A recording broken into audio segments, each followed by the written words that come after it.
અમદાવાદના શિવ ભક્ત સાથે બનેલી ઘટના। અમદાવાદના નારણપુરા વિસ્તારમાં રહેતો નક્ષત્ર સામાન્ય પરિવારમાં ઉછર્યો હતો, પણ તેના વિચારો અસામાન્ય હતા। આ બાળપણથી જ તે શિવ ભક્તિમાં એવો ડૂબેલો કે આ સવારે આંખ ખોલે ત્યારે ઓમ નમઃ શિવાય બોલે, આ રાત્રે સૂવે ત્યારે પણ એ જ નામ શ્વાસમાં વહે। તેની માતા જસુબા ઘરકામમાં વ્યસ્ત રહેતી, પણ દીકરાના કપાળે ભસ્મ લગાવવાનું કદી ન ભૂલતી। પિતા ભાનુભાઈ વ્યવસાયે કાપડના વેપારી, નરમ સ્વભાવના, પણ દીકરાની ભક્તિ માટે ગર્વ અનુભવતા। નક્ષત્રના ઘરમાં ભગવાનની વાતો માત્ર પૂજા ઘર સુધી સીમિત ન હતી, તે રોજિંદા જીવનમાં પણ વહેતી। નક્ષત્ર શાળામાં હતું ત્યારે પણ શિવ મંદિર સાફ કરતો, ઘંટ વગાડતો, પ્રસાદ વહેંચતો। મોટા સંતો કહેતા કે આ ભક્તિ એ શક્તિ છે, પણ નક્ષત્ર માટે ભક્તિ એ જીવન હતી। તેને કોઈ ચમત્કારની લાલસા ન હતી, બસ એક જ લાગણી, શિવના નામે જીવનને અર્થ આપવો। નક્ષત્રનો સૌથી નજીકનો મિત્ર દર્શન હતો। બંને કોલેજના દિવસોથી એકબીજાના સાથી। દર્શન ભલે શિવ ભક્ત ન હોય, પણ મિત્રની શ્રદ્ધાનો પૂરો માન રાખે। બંનેના સ્વભાવ જુદા, પણ દિલ એક। નક્ષત્ર ઊંડા વિચારવાળો, શાંત, ભાવુક। જ્યારે દર્શન હસમુખો, વ્યવહારુ, ઝડપથી નિર્ણય લેનારો। નક્ષત્રના મનમાં વર્ષોથી એક મન્નત હતી, ગંગાજીમાં એકવાર ડૂબકી લગાવવાની, શિવના નામ સાથે વહેતી પવિત્ર નદીમાં શરીર અને મનને પવિત્ર કરવાની। દર્શનને પણ ગંગાના દર્શનની ઈચ્છા હતી, પણ તેની ઈચ્છા પ્રવાસ જેવી, નક્ષત્રની ઈચ્છા પ્રાર્થના જેવી। મહાશિવરાત્રિના જાગરણ પછી નક્ષત્રએ નક્કી કર્યું કે આ વર્ષે તો ગંગાની ડૂબકી લગાવવી જ છે। ઘરે વાત કરી। માતા પિતા પ્રથમ તો ડરી ગયા, કારણ કે ગંગા એટલે માત્ર પવિત્રતા નહીં, પણ વિશાળતા, ઊંડાણ અને જોખમ પણ। દીકરાની આંખોમાં ચમકતા વિશ્વાસને જોઈને સંમતિ આપી દીધી। જસુબાઈએ દીકરાને રુદ્રાક્ષની માળા આપી અને કહ્યું કે કદી માળાનો દોર હાથમાંથી ન છૂટે। આ માળા માત્ર પારાની નથી, પણ તારા શ્વાસની રક્ષા છે। પિતાએ દીકરાના માથે હાથ મૂકી કહ્યું કે નદી મોટી હોય કે લહેર પ્રચંડ, શ્રદ્ધા તારી નાવ છે, તેને મજબૂત પકડશે। નક્ષત્ર અને દર્શને હરિદ્વાર જવાની તૈયારી કરી। સામાન બહુ ન હતો, બસ શ્રદ્ધા ભારે હતી। યાત્રા ટ્રેનથી શરૂ થઈ।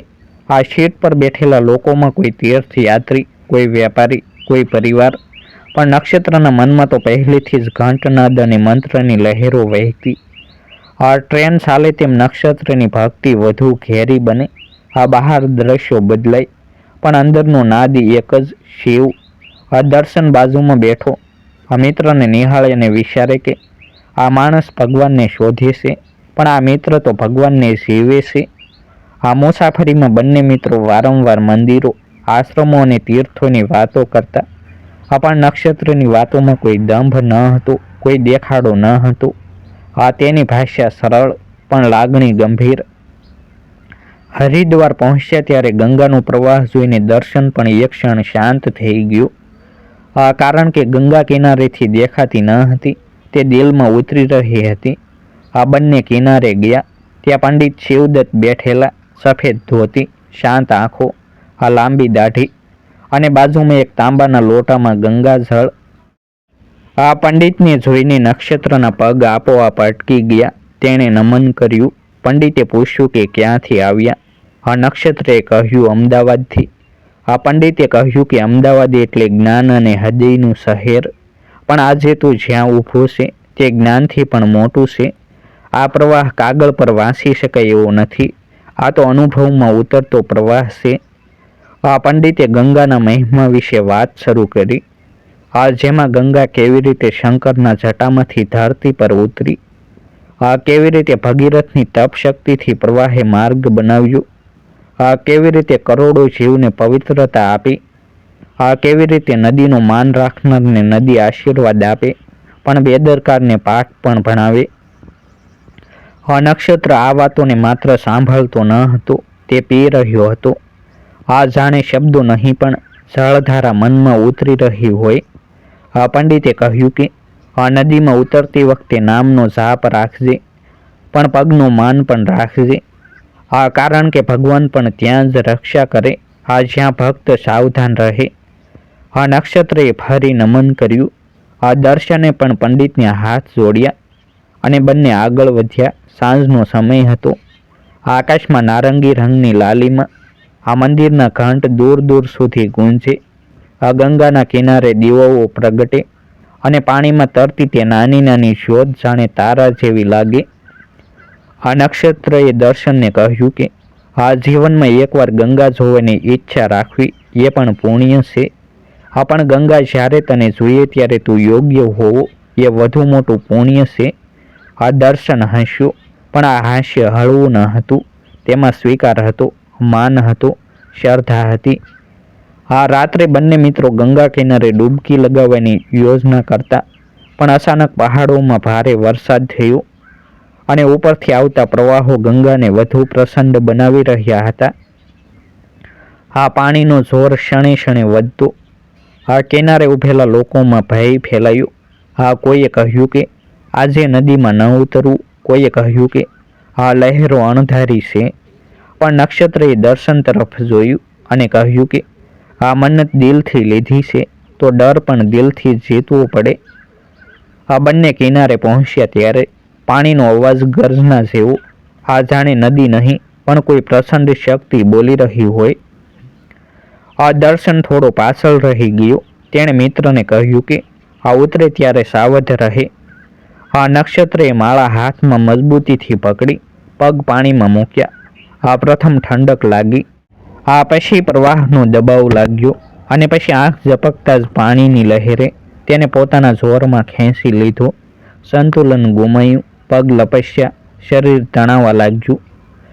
તેના કાનમાં પાણીનો ગર્જન અવાજ, આંખમાં અંધારું, શરીરમાં ઠંડક, શ્વાસમાં સંઘર્ષ, પણ હોઠ પર ઝાપ અવિરત. હાથમાં રુદ્રાક્ષની માળા એવી રીતે પકડેલી કે જાણે જીવનની છેલ્લી કડી હોય. દર્શનની શીશો કિનારે ગુંજી. લોકો દોડી આવ્યા, ભાગદોડ મચી. પણ નક્ષત્ર તો હવે કિનારાની પહોંચથી દૂર, જીવન અને મૃત્યુ વચ્ચે ઝોલા ખાઈ રહ્યું. પાણીની દરેક લહેર તેના શરીર પર નહીં પણ તેની ધીરજ પર ઘા કરતી. નક્ષત્ર ડૂબે, ફરી ઉપર આવે, ફરી ડૂબે, પણ અંદરથી એક જ નામ તેને ઉપર ધકેલે, શિવનો નાદ. શ્રદ્ધા ડૂબતી ન હતી. કિનારે ઉભેલા લોકોમાં કોઈ રડતું, કોઈ પ્રાર્થના કરતું, કોઈ ડરતું. પણ નક્ષત્ર તણાતો તણાતો ગંગાના મધ્ય પ્રવાહમાં એવી જગ્યાએ પહોંચ્યો જ્યાં કિનારાનો અવાજ પણ ન પહોંચે, જ્યાં બસાવની આશા પણ ન દેખાય, જ્યાં માત્ર શ્રદ્ધા જ દિશા બની શકે. ગંગાના ગરજતા પ્રવાહમાં નક્ષત્ર ડૂબી ઉભરી રહ્યો હતો. કિનારો હવે માત્ર એક ધૂંધળો વિચાર, દિશા માત્ર પાણીની મરજી અને જીવ માત્ર શ્વાસની ગણતરી. પણ આ ગણતરી વચ્ચે પણ એક વસ્તુ અડગ. તેના હોઠ પર સતત ચાલતો શિવ નામનો જાપ અને હાથમાં મજબૂતીથી પકડેલી રુદ્રાક્ષની માળા. પાણીની લહેરો તેને ફંગોળતી, ક્યારેક સપાટી પર ફેંકતી, ક્યારેક ઊંડાણમાં ખેંચતી. શરીર થાકી રહ્યું હતું. આંખો સામે અંધકારની પરત છવાઈ રહી હતી. છાતીમાં દબાણ વધી રહ્યું હતું. કાનમાં પાણીનો અવાજ અને અંદરથી એક જ અવાજ, છોડતો નહીં, નામ છોડતો નહીં.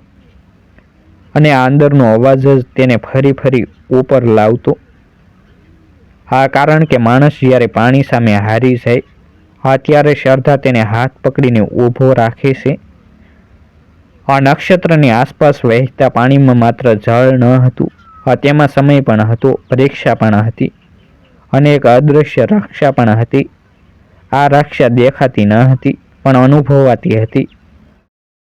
એ જ ક્ષણે થોડે દૂર કિનારાના ઢાળ પાસે જાળ ફેંકી રહેલા માછીમાર કાળુને પાણીમાં કંઈક હલનચલન દેખાયું.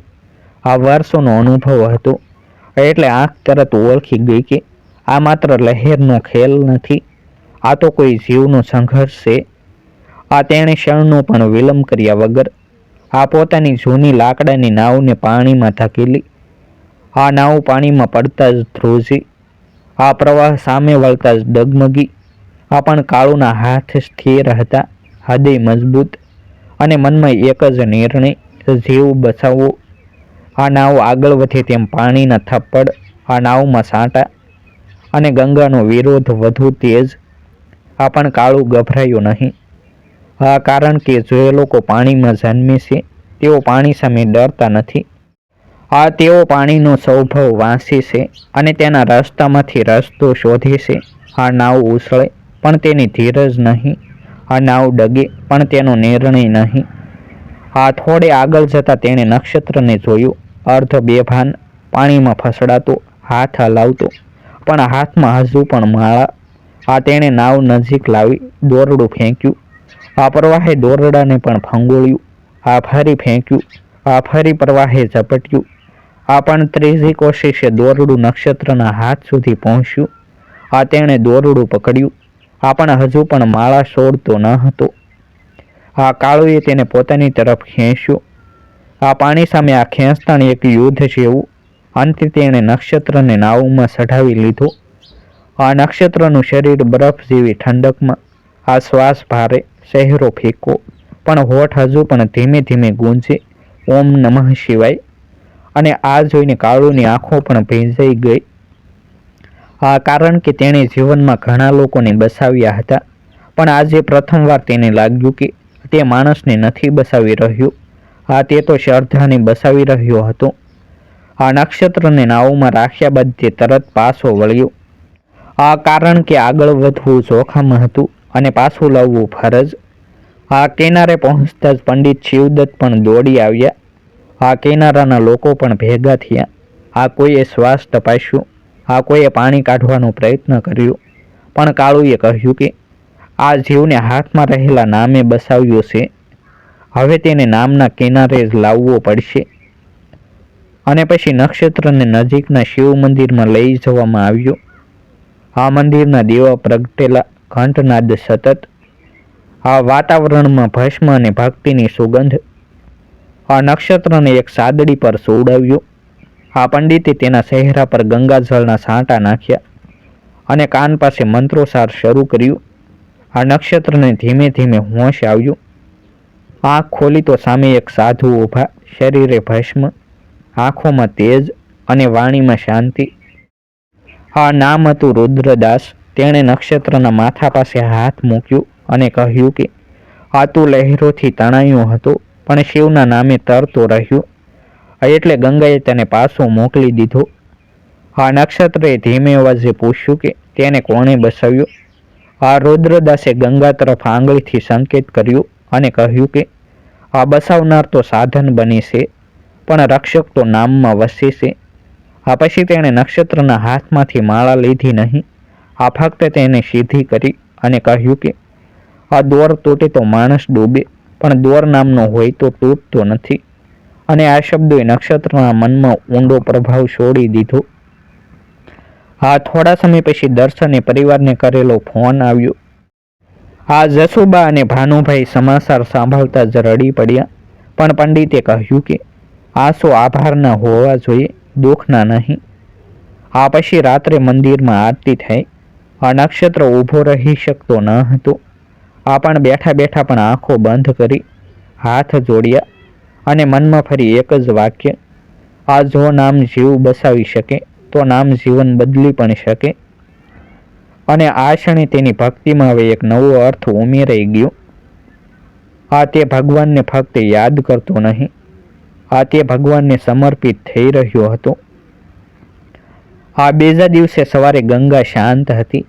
જાણે ગઈકાલની પરીક્ષા માત્ર એક રહસ્ય હતી. પણ નક્ષત્ર માટે તે એક નવી શરૂઆત હતી. અને મંદિરની બહાર નીકળતા જ રુદ્રદાસે કહ્યું કે ગંગા કદી અકારણ નથી ગરજતી. તે ગરજે છે તો કોઈ ભક્તને જગાડવા માટે, કોઈ જીવને બસાવવા માટે, અથવા કોઈ જીવનને બદલવા માટે. અને તું બસ્યો છે એટલે તારો સમય હવે બદલાવાનો છે. સંદેશનો છે અને સેવાનો છે. નક્ષત્રએ ફરી નમન કર્યું અને દર્શનને કહ્યું કે હું તણાયો હતો, પણ હું બસ્યો નથી, હું જાગ્યો છું. અને દર્શને મિત્રને જોઈને કહ્યું કે આ જે વ્યક્તિ પાણી સામે લડતા લડતા ભગવાનને યાદ રાખે, આ તે જીવન સામે પણ ભગવાનને યાદ રાખશે. આ બંને અમદાવાદ તરફ પરત ફરવાની તૈયારીમાં લાગ્યા. પણ હવે આ યાત્રા ફક્ત શહેર તરફ ન હતી, તે તેના બદલાયેલા અસ્તિત્વ તરફ પણ હતી. કારણ કે ગઈકાલે જે નદીમાં તે તણાયું હતું, આજે તે નદીમાંથી તેને એક નવો માર્ગ મળ્યો. અમદાવાદ પરત ફર્યા ત્યારે આ નક્ષત્રનું ઘર જાણે રાહ જોઈ રહ્યું હતું. માતા જસુબા અને પિતા ભાનુભાઈ દીકરાને જોઈને ભાવવિભોર બન્યા. શરીર બસી ગયું હતું, પણ મન બદલાઈ ગયું હતું. નક્ષત્ર સીધો નારણપુરાના શિવ મંદિરમાં ગયો. ત્યાં તેણે ગંગાજળ અર્પણ કર્યું, દીવો પ્રગટાવ્યો અને ઘંટ વગાડતા આંખો બંધ કરી. હવે તેના જાપમાં વિનંતી ન હતી, તેમાં સમર્પણ હતું. મિત્રો, પાડોશીઓ અને મંદિરના ભક્તો તેની વાત સાંભળવા ભેગા થયા.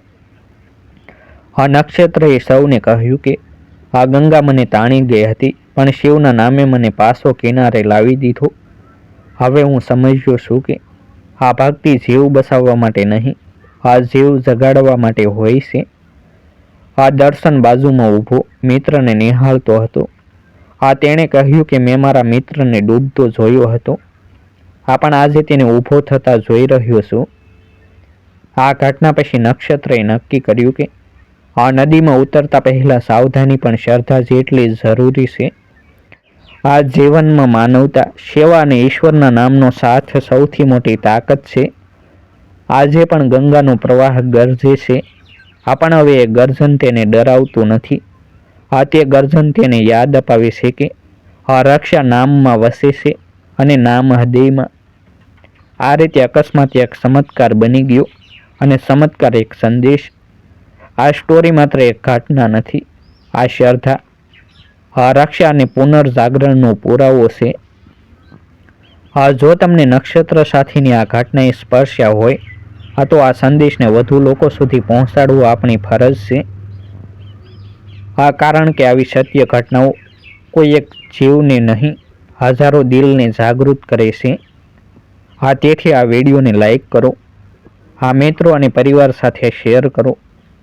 અને આવી વધુ પ્રેરણાદાયક, આધ્યાત્મિક અને હૃદયસ્પર્શી સ્ટોરીઓ જોવા માટે અમારી યુટ્યુબ ચેનલ સબસ્ક્રાઈબ કરો. કોમેન્ટમાં હર હર મહાદેવ લખવાનું ભૂલશો નહીં. ફરી મળશું એક નવી સ્ટોરી સાથે. આભાર. જય હિન્દ, જય ભારત. આ વિડીયોને હાઈપ કરવાનું પણ ભૂલશો નહીં.